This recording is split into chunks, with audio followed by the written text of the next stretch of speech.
insanın qəlbində olan o iradəni zəiflədir. Yəni günahı olan iradə güclənir, istəyi güclənir və tövbə istəyi zəifləyir tədricən, yavaş-yavaş və nəhayət insanın qəlbindən bütövlüklə tövbə istəyi aradan qalxır. Və görürsən ki, insanın yarısı ölür, yenə də insan Allaha tövbə etmir. Nəyə görə? Çünki artıq qəlbindən yəni tövbə istəyi tamamilə qaldırılmışdır. Bu da günahların zərəri, günahların səbəbi ilə olur.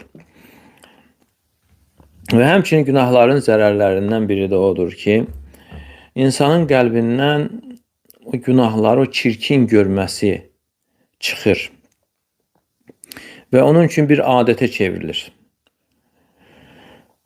Hətta bundan sonra insanların onu görməsini belə pis görmür.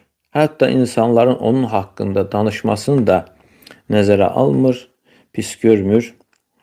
Və xüsusən də və bu fisk əhlində, fasik insanlarda bir ləzzətə çevrilir. Hətta onlardan biri etdiyi günahla fəxr edir, öyünür.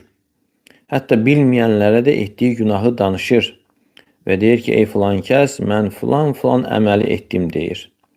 Yəni bu növ insanlar bağışlanmayacaqlar və onların qarşısına tövbə yolu bağlanır. Yəni çox vaxt tövbə qapıları onların üzünə bağlanır.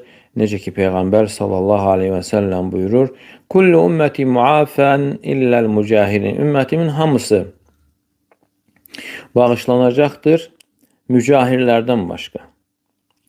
Və sonra buyurur ki, həqiqətən mücahir, yəni aşkara çıxarandır.